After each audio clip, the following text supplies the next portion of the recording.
All right, buckle up, listeners, because we're about to take a deep dive into a question that's truly out there. I think out there might be putting it mildly. Okay, you got me. It's Yeah. weird, it's wild, and honestly, it's got me kind of curious.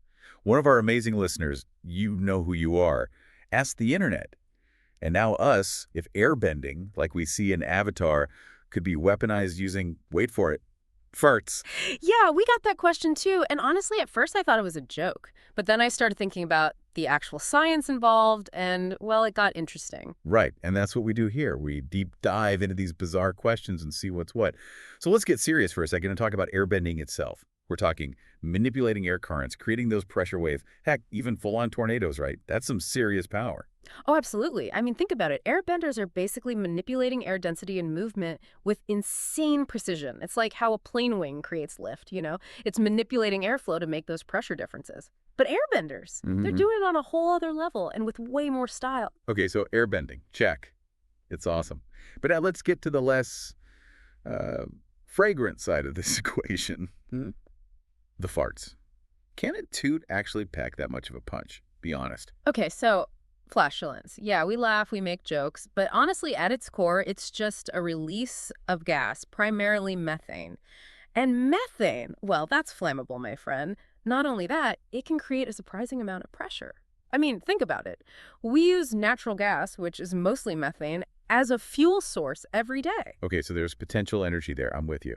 So theoretically, an airbender could, what, harness that methane, like as a weapon?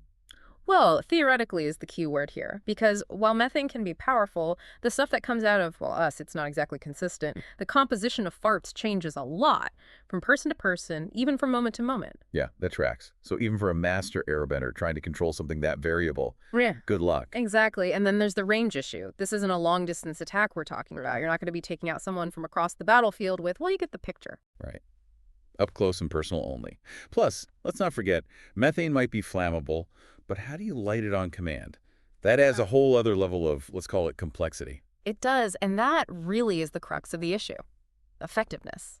It's fun to think about, yeah, but in a real fight, relying on something that unpredictable with that much room for error, it would probably cause more problems than it solved. I can't help but imagine someone trying to pull this off, trying to airbend a mini methane explosion, and instead just creating a, well, a very pungent situation. Precisely. And that lack of control is the problem.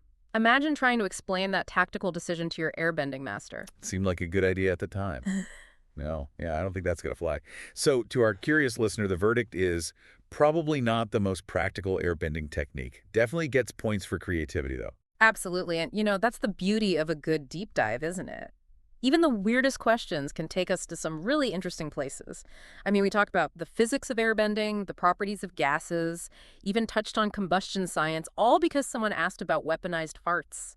It's amazing what we learn when we take the time to really think about things, even the absurd stuff. Right. Like, it makes you wonder if airbenders could control any gas, what else could they do? Something a little less aromatic, perhaps. That, my friends, is something to ponder.